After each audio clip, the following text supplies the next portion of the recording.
My name is Ryan Cooper. I just turned 19, and I thought becoming an adult meant freedom. Instead, it meant finally being old enough to discover the truth about the people who raised me. Growing up, our house was a masterclass in making do with less. Not by choice, but by necessity, or so I thought. My mom, Jennifer, worked double shifts at the local diner to keep food on the table and the lights on. I wore hand-me-downs from church donation bins and learned to be grateful for generic cereal and off-brand everything. When my shoes had holes in them, we stuffed cardboard inside rather than buying new ones. When I wanted to join the soccer team in middle school, Mom had to work extra weekend shifts just to afford the cleats and uniform. Money's tight, Ryan, my dad would say whenever I asked for anything beyond basic necessities. We have to be smart about every dollar. Dad worked in sales for some medical equipment company, traveling constantly for work. He was gone 3 or 4 days a week, sometimes more, staying in budget motels and eating at truck stops to keep expenses down for the family. When he was home, he'd sit at our kitchen table with a calculator and a stack of bills, shaking his head and muttering about how expensive everything was. Insurance keeps going up, he'd tell Mom while I did homework at the same table. And Ryan's getting older, which means everything costs more. Clothes, food, school supplies. Kids are expensive. I internalized this message early. I was a financial burden on my family. Every new pair of jeans, every school field trip, every request for lunch money was another weight on my parents' shoulders. So I learned not to ask for things. I learned to say no when friends invited me to movies or restaurants.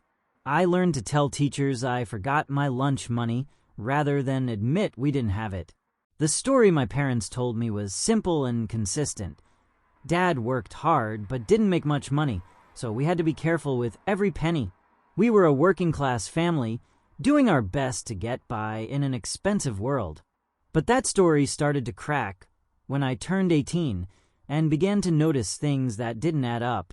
For starters, Dad's car was always newer and nicer than anything else we owned. While Mom drove a 15-year-old Honda with a broken air conditioner and a dent in the passenger door, Dad drove a BMW that he replaced every 3 or 4 years. It's for work, he would explain when I asked about it. I have to look professional when I'm meeting with clients. The company helps with the payments. But when I got older and started understanding more about how businesses work, I realized that most companies don't help their employees buy luxury cars unless they're making a lot of money in sales commissions. Then there were the business trips that seemed to last longer and happen more frequently as I got older. Dad was gone almost half the time, always traveling to different cities for important client meetings that could make or break his sales numbers for the quarter. "This is the big one," he would say before leaving for a week-long trip to Chicago or Atlanta or Phoenix. If I close this deal, it could change everything for our family. But nothing ever seemed to change. We were always just as broke as before, always just as careful with money, always just as stressed about paying bills. The real crack in the story came during my senior year of high school, when I was filling out college applications and trying to figure out how to pay for higher education. I had decent grades, but not good enough for academic scholarships, and our family income was supposedly too high for need-based financial aid, but too low for us to actually afford tuition. "You'll have to take out loans," Dad told me. "Or maybe start at community college and transfer later." "What about your sales commissions?" I asked. "You're always talking about these big deals you're closing." "Son, sales is feast or famine. I might have a good month followed by 3 bad ones. We can't count on commission money for something as important as your education." So I applied for student loans and prepared to start at the local community college, figuring that a college education was better than no education, even if it wasn't what I had hoped for. But then Facebook happened. I had been on Facebook since high school, mostly using it to stay in touch with friends and see what people were up to. Like most teenagers, I spent too much time scrolling through other people's posts and photos, living vicariously through the lives of people who seemed to have more exciting experiences than I did. One evening in March of my senior year, I was procrastinating on a history paper by browsing Facebook when the platform's algorithm suggested a new friend. David Cooper. Do you know David? Cooper was my last name, so I clicked on the profile out of curiosity. Maybe it was a distant relative I had never met. What I found made my blood run cold. David Cooper was 52 years old, the same age as my father. He lived in Westfield, about 40 minutes from our town. He was married to a woman named Patricia, and they had 2 children, Michael, 16, and Sophia, 14. But what made my hands start shaking was David Cooper's profile picture. It was my father. Same face, same graying hair, same smile I had seen at our dinner table my entire life. My father was living under a different name on Facebook, with a different family, in a different town. I sat in my bedroom staring at the screen for probably 20 minutes, trying to process what I was seeing. There had to be an explanation. Maybe it was a mistake, or someone using my father's photos for a fake profile, or some kind of weird coincidence. So I started scrolling through David Cooper's photos. There was my father at what looked like a high school graduation, hugging a teenage boy in a cap and gown. The caption read, "So proud of Michael for graduating with honors. Off to Stanford in the fall." There was my father at a fancy restaurant, raising a glass of wine in a toast.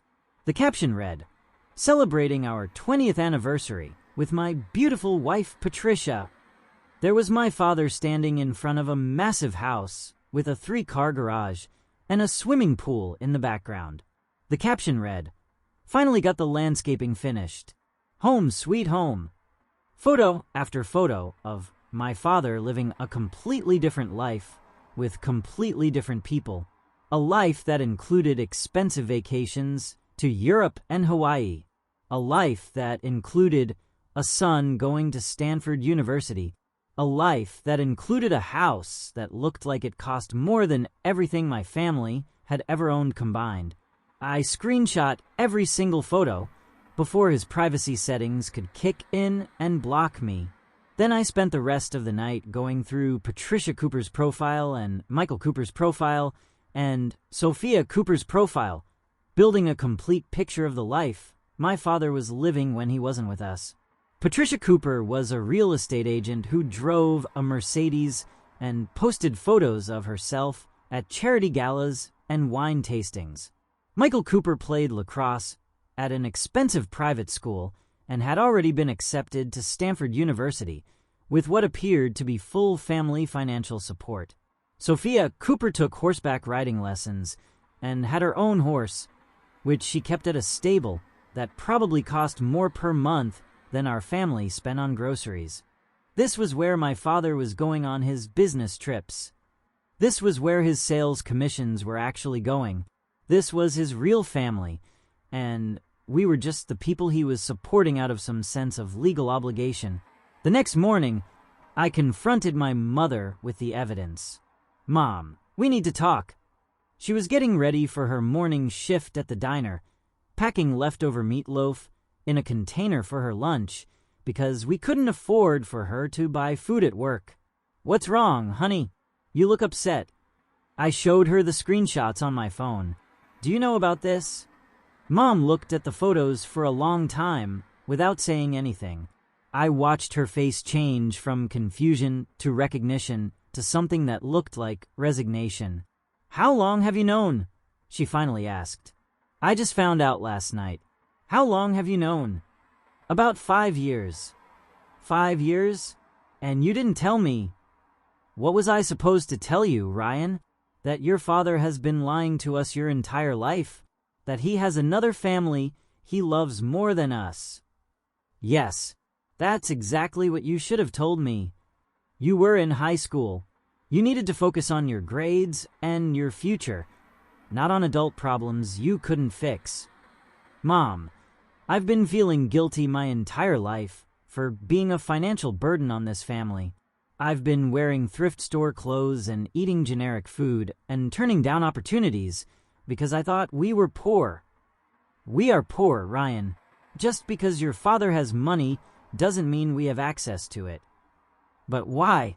Why is he supporting them instead of us? Because he married her first. This was the piece of information that changed everything I thought I knew about my family. My father had never been divorced. He had never been unmarried when he met my mother. He was a bigamist who had been maintaining 2 separate families for 20 years. Mom, that's illegal. I know. Why didn't you report him? Why didn't you get a lawyer? With what money, Ryan? He controls all the finances. And if I reported him, he might go to prison, and then we'd have no income at all. So you've just been living with this for 5 years. I've been surviving for 5 years. There's a difference. The conversation with my mother revealed the full scope of what had been happening in our family. Dad sent Mom a fixed amount of money every month, just enough to cover basic expenses, but not enough for us to be comfortable or independent. He told her that his sales job was unpredictable and that some months were better than others, which explained why he couldn't send more. But the truth was that he was supporting 2 households, and he had decided that Patricia and her children deserved the nice house and the private schools and the family vacations, while Mom and I deserved just enough to survive. Why didn't you leave him? I asked. Where would I go? I work at a diner, Ryan. I make barely enough to pay rent on a 1-bedroom apartment, and your father made it clear that if I caused problems, the money would stop completely. But you could have gotten child support through the courts. Child support based on what income. He could hide his assets, claim he was unemployed, move to another state. Rich men don't pay child support unless they want to. He's not rich, Mom. We're poor, remember. Ryan, your father makes over $200,000 a year in sales commissions. We're not poor because there's no money. We're poor because he chooses to spend his money on his other family. That evening, I waited for Dad to come home from his latest business trip. I sat at our kitchen table with my laptop open to the Facebook photos, planning exactly what I was going to say to him. He walked in around 8 o'clock, carrying his usual travel bag and looking tired from the road. Hey, buddy, how was school today? I didn't go to school today. I was busy learning about my half-brother Michael and his acceptance to Stanford University. Dad stopped moving. He looked at my laptop screen, then at me, then at Mom, who was standing in the kitchen doorway. Ryan, I can explain. Can you? Because I've been trying all day to come up with an explanation for how you have 2 families, and we're the one that gets to live in poverty. It's complicated. No, it's not complicated. It's bigamy, and it's fraud, and it's 20 years of lying to your son about why he can't have nice things. Dad sat down at the table across from me, and for the first time in my life, he looked small and defeated. How did you find out? Facebook suggested David Cooper as a friend. Apparently, their algorithm thinks we should know each other. Ryan, I never meant for this to happen. Which part? The part where you married 2 women, or the part where you decided your other kids were worth more than me? I got involved with your mother when Patricia and I were having problems. I thought we were going to get divorced. But you didn't get divorced. No, we worked things out. But by then, your mother was pregnant with you. So you decided to keep both families. I didn't know what else to do. I couldn't abandon you and your mother. But I also couldn't leave Patricia and Michael. But you could make sure that Patricia and Michael got the nice house and the private schools while Mom and I got thrift store clothes and generic cereal. Ryan, it's not that simple. It's exactly that simple. You made a choice about which family mattered more, and it wasn't us. The conversation that followed was 20 years of lies and half-truths finally coming into the open. Dad explained that he had been meaning to tell me about the situation for years, but never found the right time. He claimed that he loved both families equally, but that Patricia's children were younger and needed more support. Michael is only 3 years younger than me, and he's going to Stanford. I'm going to community college because we can't afford anything else. Ryan, you can go to Stanford too if your grades are good enough for a scholarship. My grades aren't good enough for a scholarship to Stanford because I've been working part-time jobs since I was 16 to help pay for groceries. I'm sorry. Sorry doesn't fix 20 years of thinking I wasn't worth investing in. The truth was even worse than I had initially thought. Not only did Dad make over $200,000 a year, but he had been systematically hiding his income and assets to avoid paying more in child support to my mother.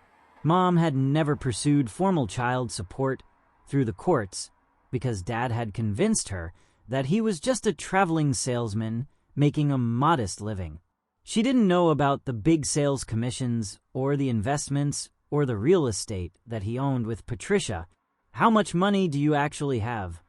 I asked him, Ryan, that's not really your business. The hell it's not my business. I'm your son, and I've been living in poverty while you live in a mansion. I don't live in a mansion. I turned my laptop around and showed him the photos of Patricia's house. What do you call this? Dad looked at the photos like he was seeing them for the first time, even though he obviously lived there most of the time. That's Patricia's house. She inherited money from her parents. And you just happen to live there half the time. I travel for work, Ryan. I have to stay somewhere. You have to stay somewhere, so you stay in $1 million house with your second wife and your other kids, while your first son wears shoes with holes in them. Your shoes don't have holes in them. They did for most of middle school. This was the moment when Dad seemed to realize that his carefully constructed story was falling apart. For 20 years, he had managed to keep his two families separate and unaware of each other. He had convinced Mom that he was a struggling salesman doing his best to support us, while convincing Patricia that he was a successful businessman who deserved to live in luxury. But now his 19-year-old son had discovered the truth and was not interested in pretending anymore. What do you want from me, Ryan? I want you to tell me why I wasn't worth the same investment as Michael. You are worth the same investment. Then why is he going to Stanford while I'm going to community college? Because his grades were better. His grades were better because he went to a private school with small classes and individual attention. I went to public school with 40 kids in a classroom and no money for tutoring or test prep. Ryan, you're being unfair. I'm being unfair? I'm not the one who's been lying to two families for 20 years. I never lied to you. You told me we were poor. You told me money was tight. You told me we had to be careful with every dollar. Those were all lies. We do have to be careful with money. No, you choose to be careful with money when it comes to me and Mom. You choose to be generous when it comes to Patricia and her kids. The conversation went in circles for over an hour, with Dad alternating between making excuses, denying the obvious, and promising to do better, without specifying what that meant. Finally, I asked the question that had been building in my mind all day. Does Patricia know about us? Dad hesitated just long enough to give me the answer. Does she know about us? I repeated, it's complicated. Does Patricia know that you're married to my mother and that you have a 19-year-old son? No. So she thinks she's your only wife and Michael and Sophia are your only children. Yes. Which means you're lying to her too. Ryan, you don't understand the situation. I understand it perfectly. You're a bigamist and a fraud, and you've been lying to everyone in your life for 20 years. That's not fair. What's not fair is that I've spent my entire life thinking I wasn't good enough for my own father to invest in. That night, I lay in bed staring at the ceiling and trying to figure out what to do with this information. I had several options. I could report Dad to the police for bigamy, which would probably result in him going to prison and both families losing their income. I could contact Patricia directly and tell her about Mom and me, which would probably destroy their marriage, but might not result in any financial benefit for us. I could confront Dad's other family in person and force the truth into the open, which would be emotionally satisfying, but might backfire in unpredictable ways. Or I could do nothing and continue living with the knowledge that my father had chosen to prioritize his other family over mine. The more I thought about it, the more I realized that I was tired of being the family secret. I was tired of being the son who didn't matter enough to invest in. I was tired of pretending that our poverty was just bad luck rather than a deliberate choice on Dad's part. So I decided to drive to Westfield and introduce myself to my father's other family. I told Mom what I was planning to do, and she begged me not to. "Ryan, if you do this, it's going to destroy everything. Your father will cut us off completely, and we'll have nothing." "Mom, we already have nothing. The only difference is that now I know it's by choice rather than necessity. But if Patricia leaves him, he might not have any money to send us. Mom, he has plenty of money, and if he doesn't want to support his son voluntarily, maybe it's time to let the courts decide what he owes in child support. Ryan, please think about this. Once you do this, you can't take it back. I've been thinking about this for 3 days. I'm done being the family that doesn't matter." The drive to Westfield took 45 minutes, and I spent the entire time rehearsing what I was going to say. I had the address from Patricia's Facebook profile, and I had looked up the house on Google Street View so I would know what I was looking for. It was everything the photos had suggested, and more. A sprawling colonial house on 2 acres of perfectly landscaped property, with a circular driveway, a 3-car garage, and a swimming pool visible in the backyard. This was the kind of house I had dreamed of living in as a kid, the kind of house I had assumed only rich people could afford. I parked on the street and walked up to the front door, carrying a folder with printouts of all the Facebook photos and screenshots of Dad's financial information that I had managed to find online. It was 6:30 on a Thursday evening, which meant they were probably having dinner. I could see lights in the kitchen and dining room, and I could hear the sounds of a family conversation through the windows. I rang the doorbell. A few moments later, a woman answered the door. She was blonde and well-dressed, probably in her late 40s, and she looked exactly like the photos I had seen on Facebook. "Hi, can I help you?" "Are you Patricia Cooper?" "Yes. My name is Ryan Cooper. I think we need to talk about David." The confusion on her face was immediate and obvious. "I'm sorry, do I know you? How do you know my husband?" "David Cooper is my father." For a moment, Patricia just stared at me. I could see her trying to process what I had just said, trying to figure out how it could possibly be true. "I think you're confused, honey. David doesn't have any other children." "Yes, he does. He has me, and he's been married to my mother for 20 years. "That's impossible. David and I have been married for 22 years. "I know. That's the problem." I handed her the folder with all the evidence I had collected. "Everything you need to know is in there. Photos, dates, financial records. Your husband has been living a double life." Patricia took the folder, but didn't open it immediately. "Who are you really? Are you some kind of scammer?" "I'm David Cooper's 19-year-old son, and I just found out about you and your kids 3 days ago." "David doesn't have a 19-year-old son." "Yes, he does. He just never told you about me." That's when I heard a familiar voice from inside the house. "Patricia, who's at the door?" My father appeared behind Patricia, and when he saw me standing on his doorstep, his face went completely white. "Ryan, what are you doing here?" "I came to meet my half-brother and half-sister." "Ryan, this is not the right way to handle this. Actually, This is exactly the right way to handle this.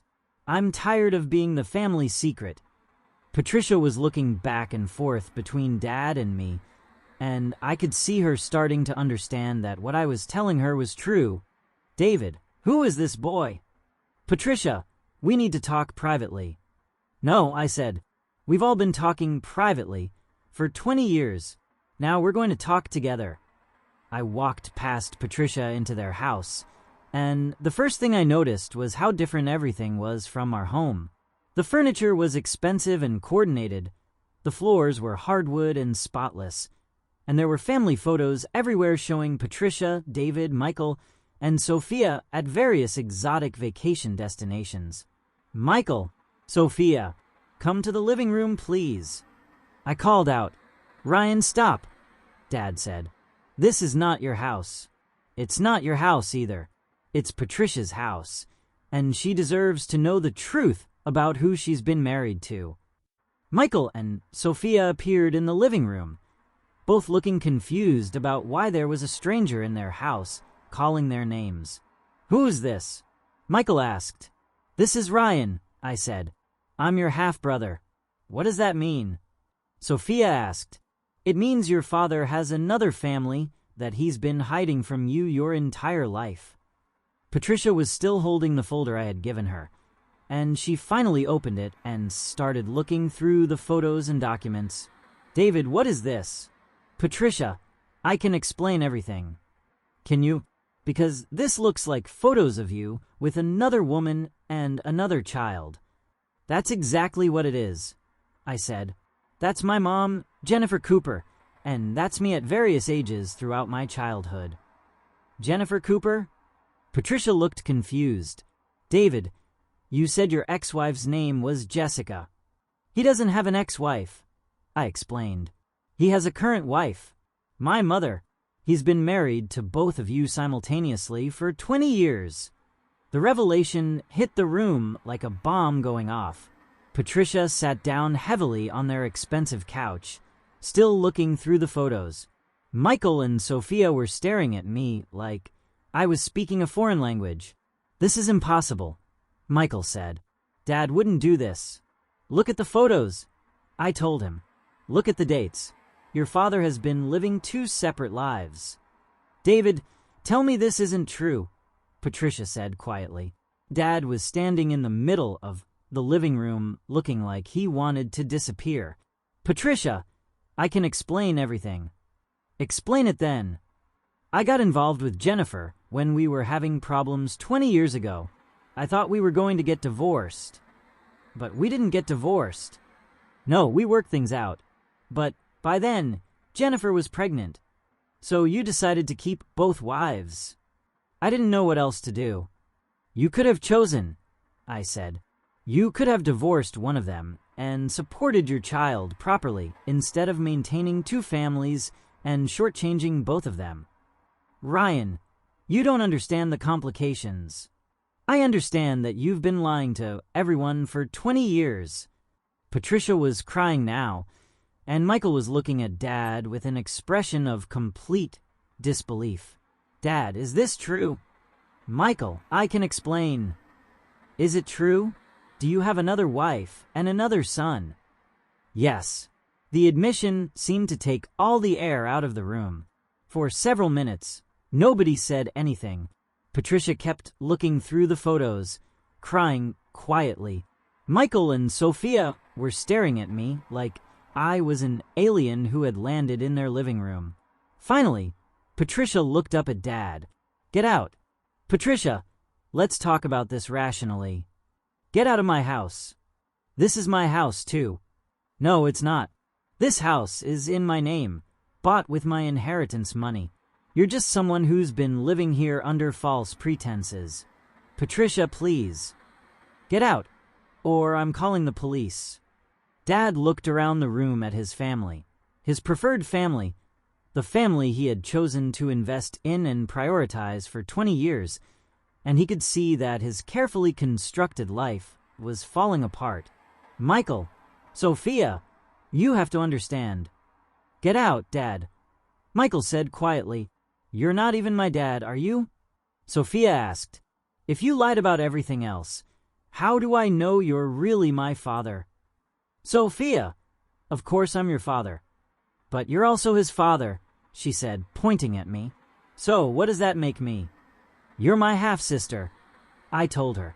We have the same father, but different mothers.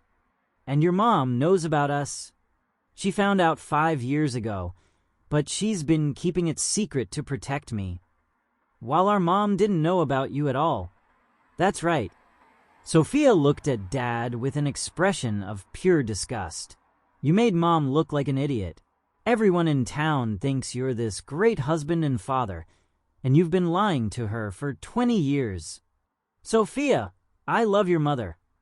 No, you don't. You can't love someone and lie to them like this. The conversation continued for another hour, with Dad alternating between making excuses and begging for forgiveness. But it was clear that his relationship with Patricia and her children was over. They felt betrayed and humiliated, and they blamed him for destroying their family with his lies. What happens now? I asked as Dad was gathering his things to leave. I don't know, Ryan. Are you going to keep sending Mom just enough money to survive while you look for a new family to prioritize? That's not fair. Nothing about this has been fair. Mom and I have been living in poverty for 20 years while you've been playing house with Patricia and her kids. I'll figure something out. No, you won't. You'll do what you've always done, which is take care of yourself first and worry about everyone else later. As Dad was leaving, Patricia asked me to stay so we could talk. I need to understand what this means for my children, she said after Dad had left. What do you mean? If David has been supporting you and your mother all these years, where has that money been coming from? From his sales commissions. Ryan, David doesn't work in sales. This was yet another layer of lies that I hadn't discovered yet. What does he do for work? He owns 3 medical equipment companies. He's worth about $4 million. The number hit me like a physical blow. $4 million. While Mom and I had been living paycheck to paycheck, struggling to pay for basic necessities, Dad had been sitting on a fortune that could have changed our lives completely. $4 million? I repeated, maybe more. I handle his books because I have an accounting background. That's how I know about his business finances. And you didn't think it was strange that someone worth $4 million was working so hard to keep expenses down and traveling constantly for work. He told me the travel was necessary to maintain relationships with clients in different markets, and he said the expense control was because business can be unpredictable. Patricia, my mom, and I have been eating generic food and shopping at thrift stores for 20 years. Oh my God! He's been taking the money that should have supported his son and using it to maintain this lifestyle for you and your kids. Ryan, I had no idea. If I had known about you and your mother, what would you have done? I would have insisted that he support you properly. No child should grow up thinking they're not worth investing in. This conversation with Patricia revealed even more disturbing details about Dad's deception. Not only had he hidden his bigamy from both families, but he had also lied about his income, his business, and his financial situation to justify why he couldn't provide more support to Mom and me. What happens to your kids now? I asked Patricia. I don't know. Michael is supposed to start Stanford in the fall, and Sophia is in private school. I'm going to have to figure out how to pay for all of that without David. Can you take him to court for alimony and child support? I don't know if I can get alimony from someone who was illegally married to me, and I don't know what his actual legal obligations are when he has children with multiple women. You should probably get a lawyer. We definitely need lawyers, and you and your mother probably need a lawyer too. Why? Because if David has been hiding assets and underreporting his income to avoid paying child support, you might be entitled to back payments going back years. The legal implications of Dad's double life were incredibly complicated. He had been committing bigamy, which is a felony in most states. He had been fraudulently hiding income and assets to avoid paying appropriate child support. He had been filing false tax returns and potentially committing various forms of financial fraud. And now that the truth was out, both families were going to have to figure out how to pick up the pieces. Patricia and I exchanged contact information and agreed to share information about Dad's finances and legal situation. Despite being the other family in each other's lives, we both recognized that we were victims of the same person's lies and manipulation. "I'm sorry you grew up thinking you weren't worth investing in," Patricia told me as I was getting ready to leave. "I'm sorry you and your kids are going through this," I told her. "You didn't deserve to be lied to for 20 years. What are you going to do now?" "I'm going to help my mom get a lawyer and make sure Dad pays what he actually owes us." "Good. He needs to face consequences for what he's done." The drive home from Westfield was surreal. In the space of 2 hours, I had destroyed my father's carefully constructed double life, met the family he had prioritized over mine, and discovered that he was worth millions of dollars while allowing Mom and me to live in poverty. When I got home, Mom was waiting up for me. "How did it go?" "Patricia kicked him out. She's filing for divorce." "And the kids?" "They hate him. They feel like everything they knew about their family was a lie." "Do you feel better now that you've confronted them?" "I don't know. I feel like I finally understand why I was never good enough for Dad to invest in." "What do you mean?" "He was saving his money for his real family. We were just the people he was supporting out of legal obligation." "Ryan, that's not true." "Mom, he's worth $4 million. The look on Mom's face when I said that number was heartbreaking. It was the look of someone realizing that they had been living in poverty unnecessarily for 20 years. $4 million? Maybe more. Patricia handles his books. He owns 3 medical equipment companies. But he told us he was a traveling salesman. He lied about that too. He lied about everything." Mom sat down at our kitchen table and started crying. Not the quiet tears she had been crying for the past few days, but deep, body-shaking sobs that seemed to come from 20 years of accumulated pain and humiliation. "Mom, we're going to get a lawyer. We're going to make sure he pays what he actually owes us." "Ryan, I'm 52 years old. I've been working double shifts at a diner for 20 years because I thought we were poor. I could have gone back to school. I could have trained for a better job. I could have given you a better life. None of this is your fault, Mom. I should have known. I should have investigated his finances years ago. He's been lying to professional accountants and lawyers for 20 years. There's no way you could have figured it out on your own." The next few months were a whirlwind of legal proceedings, financial investigations, and emotional revelations. Mom and I hired a lawyer who specialized in complex family law cases, and he immediately started investigating Dad's assets and income history. What we discovered was even worse than I had initially thought. Dad hadn't just been hiding his wealth. He had been actively defrauding the system to avoid paying appropriate child support. "Your father has been underreporting his income on his tax returns for years," our lawyer explained. "He's been claiming business losses that don't exist and hiding assets in offshore accounts and shell companies." "How much money does he actually have?" I asked. "Based on what we've been able to find so far, probably between $6 and $8 million. "And how much child support should he have been paying Mom?" "Based on his actual income, probably $8,000 to $10,000 per month. But he was only sending us $1,500, which means he owes you hundreds of thousands of dollars in back support." The legal case against Dad became a criminal matter when the IRS got involved and started investigating his tax fraud. The state also opened a bigamy investigation, and Patricia filed for divorce while simultaneously cooperating with prosecutors. This is going to be a very public case, our lawyer warned us. Your father's crimes are serious enough that they're likely to attract media attention. He was right.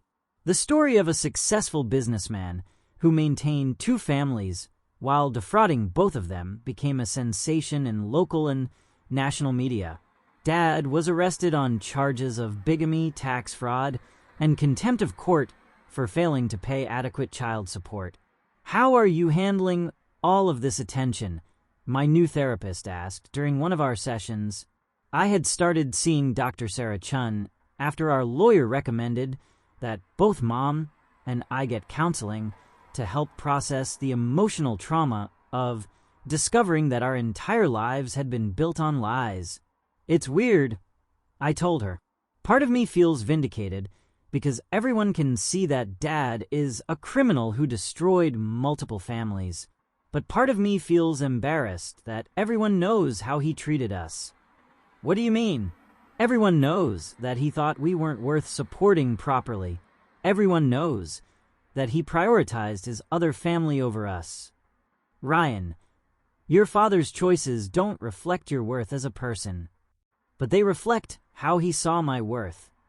And how he saw your worth was wrong. Dr. Chun helped me understand that Dad's treatment of our family was about his character, not about our value.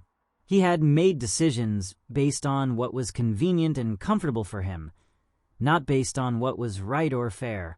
Children often internalize their parents' behavior as evidence of their own worth, she explained. But parents' behavior is actually evidence of their own character and values. So the fact that he spent money on Michael's Stanford education, but not on mine, doesn't mean Michael is smarter or more deserving. That's exactly right. It means your father made choices based on factors that had nothing to do with your merit or potential. The legal proceedings took almost 2 years to resolve completely. Dad eventually pleaded guilty to multiple felony charges and was sentenced to 5 years in federal prison. He was also ordered to pay over $400,000 in back child support, plus ongoing monthly payments until I turned 21. Patricia's divorce was finalized with a settlement that gave her the house and half of Dad's business assets. Michael was able to continue at Stanford with financial aid and support from Patricia's family. Sophia transferred to public school, but was able to maintain her horse and riding lessons. Are you glad you exposed everything? Patricia asked me during one of our occasional conversations. We had developed an unlikely friendship based on our shared experience of being deceived by the same person. Our families would never be close, but we respected each other for having the courage to seek the truth. I'm glad the truth came out, I told her, but I'm sorry about what it did to your family. Our family was built on lies, Ryan. It needed to be destroyed so we could build something real. How are Michael and Sophia doing? They're angry, but they're resilient. Michael is doing well at Stanford, and Sophia is actually happier in public school because she feels like she's living a more authentic life. Do they ever ask about me? Sometimes. I think they're curious about you, but they're still processing everything that happened. I understand. It's going to take time for all of us to figure out what our relationships look like now. What about you? How are you doing? Better. I'm finishing my degree at community college, and I've been accepted to transfer to State University next fall. Mom quit her job at the diner and is taking classes to become a nurse. That's wonderful. What about your future plans? I'm going back to work as an accountant. It turns out that managing David's finances taught me a lot about detecting financial fraud, so I'm thinking about specializing in forensic accounting. That's perfect. You could help other people who are being financially abused. That's the idea. The conversation reminded me that even though Dad's lies had damaged multiple families, they had also brought out strength and resilience in people who had been forced to rebuild their lives. Mom and I moved to a nicer apartment near the State University where I would be transferring. For the first time in her adult life, Mom didn't have to work double shifts just to pay for basic necessities. She was able to go back to school and pursue a career that she was passionate about rather than just working any job that would pay the bills. "I feel like I'm finally living my own life," she told me as we were unpacking boxes in our new place. "What do you mean?" "For 20 years, I've been living the life your father designed for me, working at a job I hated, living paycheck to paycheck, always worrying about money. Now I get to decide what I want to do with my life." "Are you angry about the 20 years you lost?" "I'm angry about the lies, but I'm not angry about the experience. Those 20 years taught me how to be strong and resourceful, and they gave me you. Do you ever wonder what would have happened if Dad had been honest from the beginning? I probably would have left him 20 years ago and raised you as a single mother. We might have struggled financially, but at least we would have been living in reality instead of in his fantasy. Do you think you'll ever trust anyone enough to get married again? Maybe someday. But if I do, I'm going to do a complete background check first." We both laughed at that, but it wasn't entirely a joke. Dad's deception had been so complete and long-lasting that it was hard to imagine trusting anyone completely again. I transferred to State University as planned and majored in business with a focus on forensic accounting, inspired by Patricia's career change and by my own experience with financial fraud. I wanted to help other people who were being deceived or abused by people they trusted. "What drew you to this field?" Professor Williams asked during an advanced forensic accounting seminar. "Personal experience," I told the class. "My father committed financial fraud against my family for 20 years, and I want to help other people detect and prosecute those crimes." "Can you tell us more about that?" I shared an abbreviated version of my story, focusing on the financial and legal aspects rather than the emotional trauma. The other students were fascinated and horrified by the complexity of Dad's deception. "How did you figure out that something was wrong?" one of my classmates asked. "Social media. He was living under a different name on Facebook with his other family." "What advice would you give to someone who suspects financial fraud in their family?" "Document everything. Take screenshots. Save emails. Make copies of financial documents. And don't confront the person until you've gathered enough evidence to prove your case." "What was the most surprising thing you learned during the investigation?" "That the amount of money involved was so much larger than I had imagined. I thought we were talking about maybe an extra few $100s a month in child support. It turned out to be hundreds of thousands of dollars in hidden assets." "During my junior year, I got an internship with a firm that specialized in forensic accounting for divorce cases. My job was to help investigate hidden assets and unreported income in high-conflict custody and support cases." "You have good instincts for this work." My supervisor told me after I successfully uncovered a hidden offshore account in a complex divorce case. "I've had good practice." "How do you feel about working on cases that are similar to your own family situation?" "It's therapeutic in a way. I feel like I'm helping other people avoid what my mom and I went through." "And it doesn't bring up too much emotional trauma?" "Sometimes it does. But my therapist says that using my experience to help other people is a healthy way to process what happened to us." During my senior year, I was contacted by a journalist who was writing a book about bigamy and financial fraud in American families. She wanted to interview me about my experience and the legal case against Dad. "What do you think motivated your father to maintain two families for so long?" she asked during our interview. "I think he was addicted to control and to being seen as successful," I told her. "He liked being the provider and protector for Patricia's family, and he liked being seen as a devoted husband and father in their community. But he was also providing for you and your mother." "Barely. He was providing just enough to avoid legal consequences, but not enough for us to be comfortable or independent." "Why do you think he treated the two families so differently?" I think Patricia's family represented the life he wanted to live, and we represented the responsibility he was stuck with.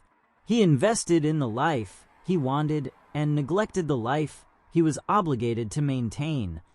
How has this experience changed your perspective on family and relationships? It's made me realize that family is about choice, not just biology. The people who show up for you and support you and treat you with respect are your real family, regardless of whether you share DNA. Do you have any contact with your father now? No. He's in federal prison, and I have no interest in maintaining a relationship with him. Do you think you'll ever forgive him? I don't know. Right now, I'm focused on building a life based on truth rather than processing his lies. The book was published during my final semester of college, and it brought renewed media attention to our story.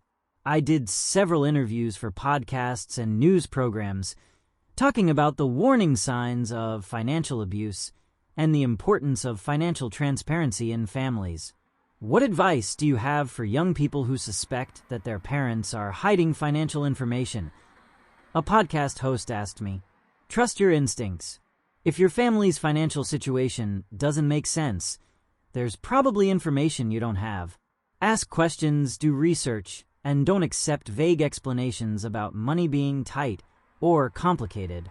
How can young people protect themselves from financial abuse? Learn about finances early. Understand how banks work, how taxes work, how investments work. The more you know about money, the harder it is for people to deceive you about financial matters. What's your message to other families who might be going through similar situations? The truth is always better than a comfortable lie. It might be painful to discover that your family situation is not what you thought it was, but living in reality is the only way to make informed decisions about your life. I graduated from State University with honors and was immediately hired by a prestigious forensic accounting firm that specialized in complex fraud cases. My first assignment was investigating a case where a wealthy businessman was suspected of hiding assets to avoid paying alimony to his ex-wife. This case has some similarities to your personal experience, my new supervisor noted. That's exactly why I'm motivated to solve it. The case took 6 months to investigate, but we eventually uncovered over $2 million in hidden assets that the man had transferred to offshore accounts and shell companies. The ex-wife was awarded a much larger settlement than she had originally been offered, and the man was referred for criminal prosecution. How does it feel to get justice for someone else when you couldn't get complete justice for your own family? My therapist asked during one of our sessions, "It feels like I'm making sure that what happened to us doesn't happen to other people." Do you feel like you've found closure with your father's situation? I feel like I've found purpose because of his situation. Whether that's the same as closure, I don't know. What would closure look like to you? Maybe closure is building a life where his lies don't define my relationship with money or success or family. And do you think you're building that life? I think so. I have a career I'm passionate about. I'm financially independent, and I'm helping other people who are being deceived the way my family was deceived. That sounds like you've transformed your trauma into something positive. My mom always said that the best revenge is living well. I think helping other people live well might be even better revenge. 5 years after I first discovered Dad's Facebook profile, I was contacted by Michael, my half-brother, who had graduated from Stanford and was working as a software engineer in Silicon Valley. "I've been thinking about reaching out to you for a long time," he said when he called me. "I wanted to apologize for how our family treated you when all of this came out." "You don't need to apologize, Michael. You were 16 years old, and you had just learned that your entire family was built on lies. But I should have recognized that you were a victim too, not just someone who was destroying our family." "How are you doing now?" "Good. I'm working for a tech company, and I'm engaged to a woman I met in college. Patricia is doing well too. She has her own accounting firm now. And Sophia? She's a freshman at State University, actually.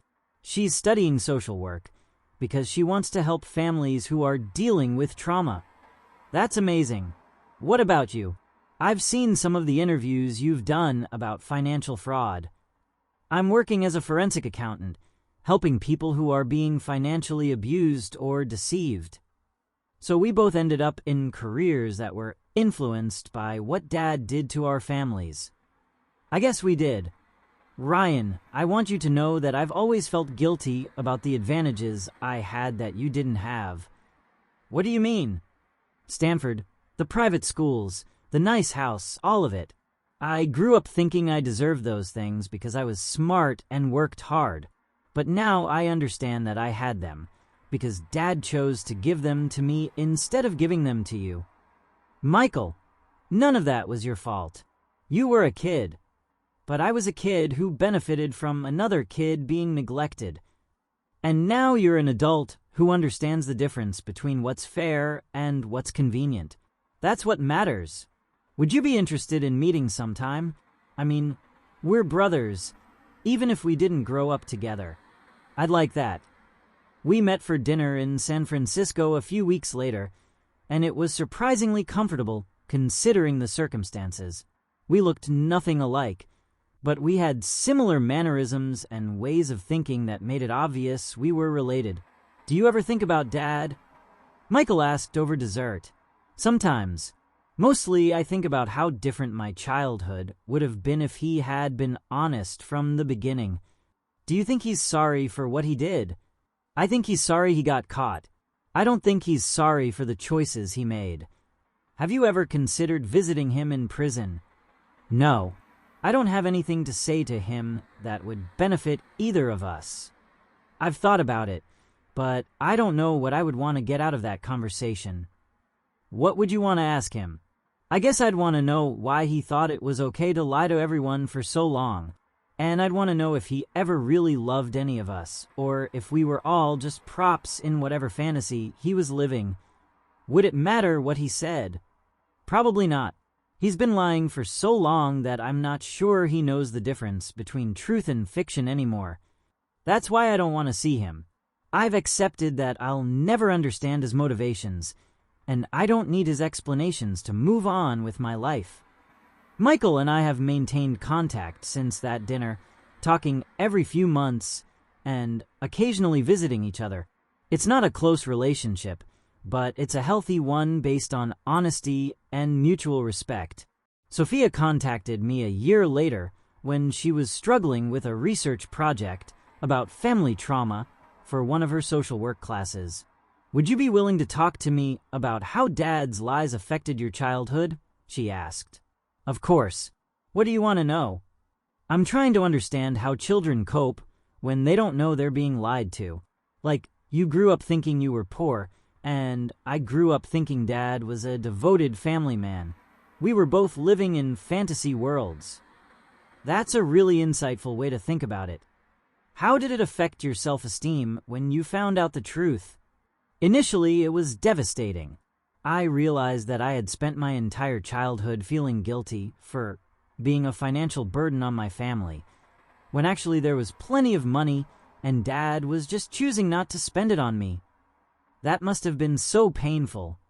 But it was also liberating, because I realized that all the messages I had internalized about not being worth investing in were based on lies, not reality.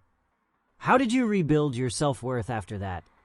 Therapy helped a lot, and focusing on building a life based on my own values rather than trying to prove myself to someone who had already decided I wasn't worth his investment. Do you think what happened to us made us stronger? I think it made us more resilient and more aware of how important honesty is in relationships.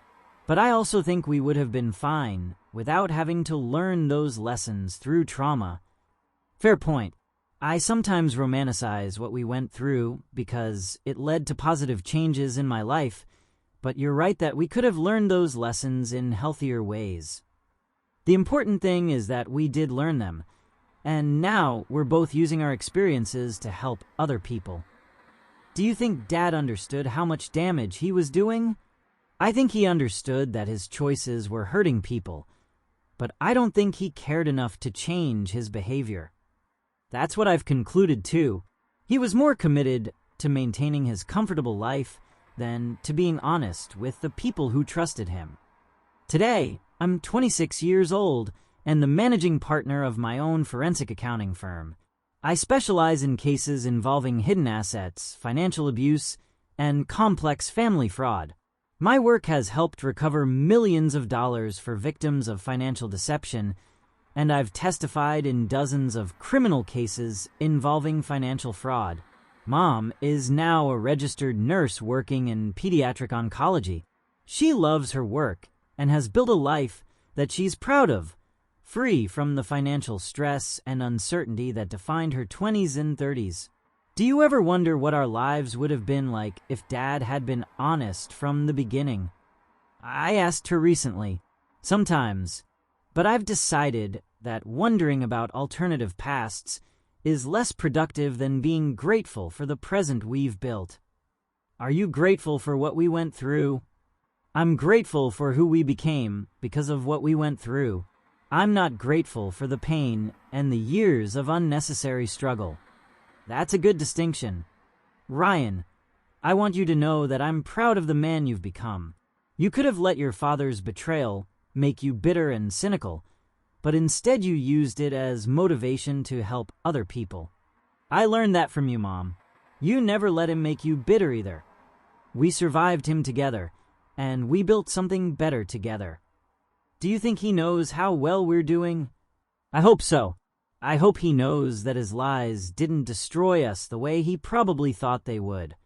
The last I heard, Dad was released from federal prison and was living in a halfway house in another state. He reached out to Mom through a lawyer, asking if he could see me, but I declined through my own lawyer. There's nothing he could say that would change what happened, and there's nothing I need from him to continue building the life I want to live.